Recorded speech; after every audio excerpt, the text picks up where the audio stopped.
तो हम डिस्कस कर रहे थे फेल ओवर को और फेल ओवर में एक्टिव एक्टिव फेल ओवर को।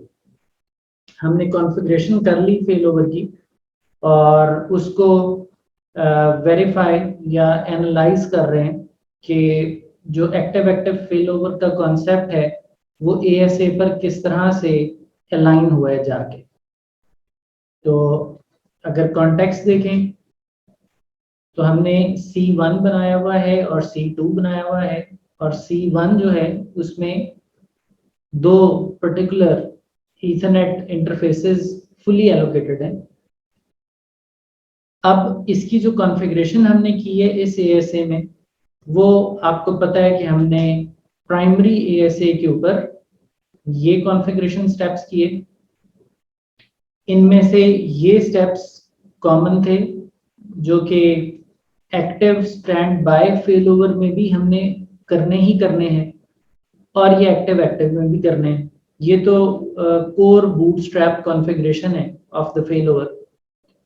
इसमें हमने यूनिट को प्राइमरी डिक्लेयर किया क्योंकि स्टेटफुल फेल ओवर करना था, तो हमने फेल ओवर लिंक की कमांड से उसी इंटरफेस को डिक्लेयर कर दिया जिस पर हमने फेल ओवर की हार्ट बीट या कीप अलाइव कॉन्फ़िगर किए हुए हैं, की कॉन्फ़िगर की।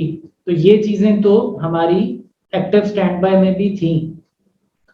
जो एक्स्ट्रा कॉन्फ़िगरेशन आई थी वो हमारी फेल ओवर ग्रुप की थी, और इसके बारे में हमने डिस्कशन कर ली कि फेल ओवर ग्रुप 1 का मतलब ये है कि अगर आप प्राइमरी यूनिट की बॉडी में हो तो आपको एक्टिव होना है, और अगर आप फेल ओवर ग्रुप के 2 के मेंबर हैं और आप सेकेंडरी यूनिट पर हैं तो आपका एक्टिव होना लाजिम है, या आपकी जो बेस स्टेट है वो एक्टिव होनी चाहिए अगर आप सेकेंडरी यूनिट पे हैं।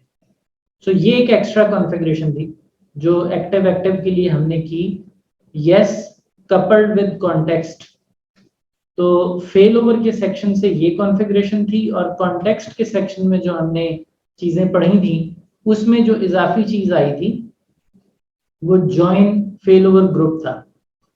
सो यहाँ पे हमने फेल ओवर ग्रुप बनाया और यहाँ हमने कॉन्टेक्स्ट में उस फेल ओवर ग्रुप को ज्वाइन कर लिया, along with obviously allocating the interfaces and configuring the URL etc. इस एक इजाफी कमांड को कॉन्टेक्स्ट में दे देने से क्या हुआ, हमने कॉन्टेक्स्ट 1 को ये बोल दिया कि आपको एक्टिव होना है अगर आप प्राइमरी यूनिट पर हो, और आपका अगर आपका जो कॉन्टेक्स्ट का इंस्टेंस है वो सेकेंडरी अप्लायंस की बॉडी में रखा हुआ है तो वहां पर आपको स्टैंड बाय रहना है अगर आपका प्राइमरी अप्लायंस वाला जो कॉन्टेक्स्ट है वो रिस्पॉन्ड कर रहा है। तो आपको हक हासिल नहीं है कि आपने सेकेंडरी यूनिट के ऊपर प्राइमरी हो जाना है, जबकि प्राइमरी यूनिट का कॉन्टेक्स्ट जो है वो एक्टिव हालत में हार्ट बीट दे रहा हो। सो ये मतलब है हमारे फेल ओवर ग्रुप का। तो इसको हम थोड़ा सा रीड्रॉ करके देख लेते हैं। देखिए जी, ये हमारा बेसिकली इस वक्त कॉन्फ़िगरेशन है, और इस कॉन्फ़िगरेशन के अंदर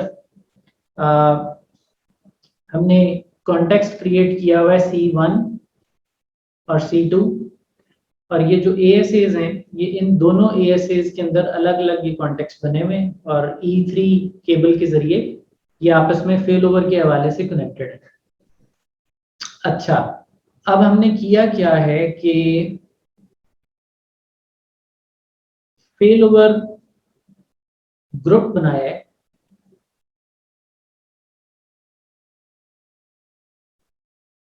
वन, और एक हमने फेल ओवर ग्रुप बनाया है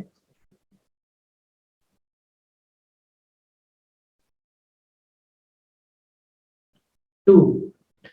इसमें हमने कुछ भी मेंशन नहीं किया प्राइमरी या सेकेंडरी, रनिंग कॉन्फ़िगरेशन में नजर नहीं आ रहा। कमांड देते वक्त तो बहरहाल हमने लिखा था इसमें लव्स प्राइमरी।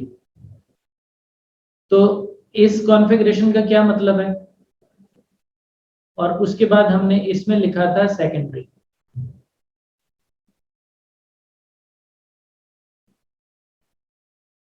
इनको हमने फिर टैग कर दिया था कॉन्टेक्स्ट के साथ। फॉर एग्जांपल ये इसके साथ मैप कर दिया था, ये इसके साथ मैप कर दिया था। अब ये चीज तो हमें पता है कि जो यूनिट टॉप पर हमें स्क्रीन पे नजर आ रहा है, this unit is basically primary unit, और ये जो यूनिट है ये हमने कॉन्फ़िगरेशन में डिक्लेयर किया हुआ है कि सेकेंडरी यूनिट है। सो सेकेंडरी यूनिट और प्राइमरी यूनिट का जिक्र हम यहां पर भी कर रहे हैं।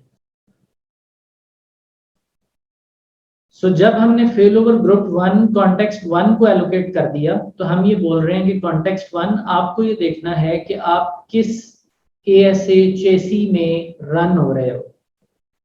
सो अगर आप इस कॉन्टेक्स्ट की बात करें तो ये इस वक्त प्राइमरी चेसी में रन हो रहा है, और अगर आप इस C1 कॉन्टेक्स्ट की बात करें तो ये इस वक्त सेकेंडरी चेसी में रन हो रहा है। तो कॉन्टेक्स्ट 1 को तो हमने एक ही ग्रुप दिया हुआ है ना, and that group is group 1। दोनों तरफ हमने एक ही ग्रुप, जाहिर है एक ASA में जब हमने कॉन्टेक्स्ट 1 कॉन्फ़िगर किया था तो वो कॉन्फ़िगरेशन तो हमने यहाँ की थी, वो तो यहाँ से रेप्लिकेट होकर इसमें आ गई, और यहाँ पर भी ये कॉन्टेक्स्ट क्रिएट हो गए। So we did not create this context, this context is actually acquired during the configuration replication,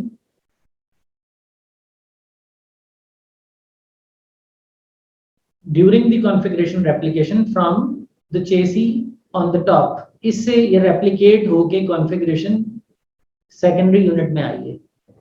हमने ये कॉन्टेक्स्ट यहाँ नहीं कॉन्फ़िगर किया, तो जाहिर है जब ये कॉन्टेक्स्ट C1 ऊपर दी गई चेसी से ही रेप्लिकेट होके इसमें आया है, तो ग्रुप तो 1 ही है दोनों का, उसका भी ग्रुप 1 है, इसका भी ग्रुप 1 ही है, कॉमन ग्रुप है कॉन्टेक्स्ट 1 का दोनों तरफ।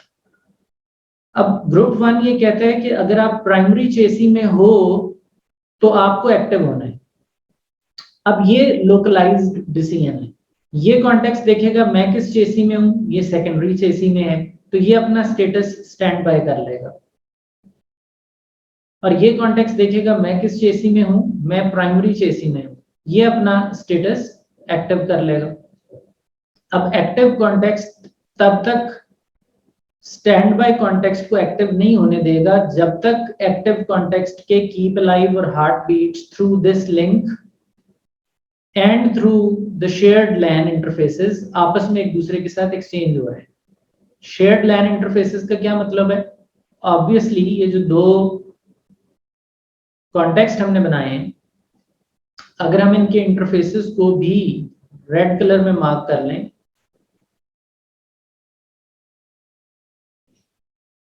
तो हमें इन इंटरफेसेस को आपस में एक कॉमन ब्रॉडकास्ट डोमेन में तो लेके आना है ना। So obviously through some switching infrastructure ये इंटरफेसेस एक कॉमन लेयर 2 में भी होंगे। And if we mark this as, let's say, yellow, तो हमें ये वाले इंटरफेसेस भी एक सेम ब्रॉडकास्ट डोमेन में लेके आने हैं थ्रू अ VLAN और स्टफ लाइक दैट।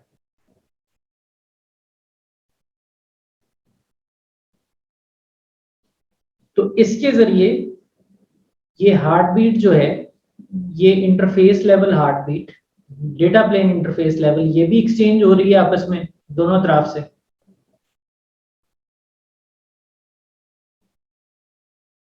और जो ओवरऑल चेसी है वो अप है, उसकी हार्ट बीट यहां पर एक्सचेंज हो रही है। तो इस सूरत हाल में जब दोनों चेसी एक दूसरे को देख सकती हैं, जब दोनों कॉन्टेक्स्ट एक दूसरे के इंटरफेसेस को देख सकते हैं, तो इसका मतलब ये है कि C1 जो कि प्राइमरी में है उसको हक हासिल है कि वो एक्टिव हो जाए, ये कह रहे हैं फेल ओवर ग्रुप 1।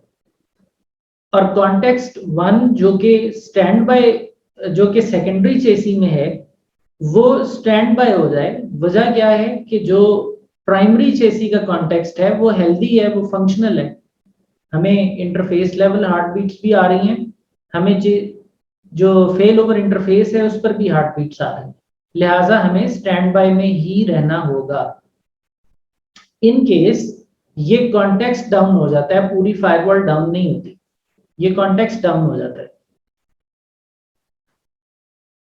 अब कॉन्टेक्स्ट डाउन कैसे हो सकता है, वो तो एक अंदर कॉन्फ़िगरेशन है, वो तो कोई अप्लायंस नहीं है, बट हो सकता है ना कि उसकी ये केबल डाउन हो जाए तो इसकी हेल्थ का स्टेटस डाउन हो जाएगा।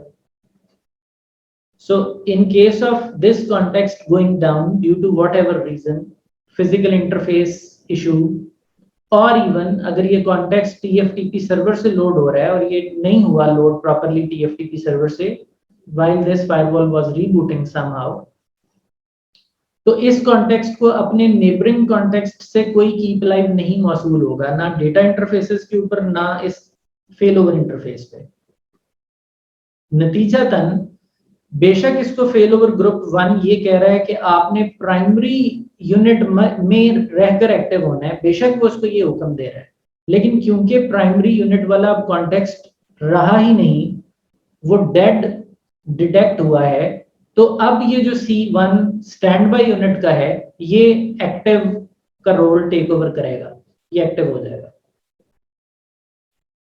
सो जो ट्रैफिक यहां से जा रही थी वो गोया के यहां से इस इंटरफेस के जरिए यहां से पास होना शुरू हो जाएगी। So this is what the role of this failover group is. This is kind of a state machine. ये बता रही है कॉन्टेक्स्ट को कि आपने स्टैंड बाय एक्टिव इन दो हालतों में ट्रांजिशन होना है, कब होना है उसकी जो इलामात हैं वो हमने डिस्कस कर ली।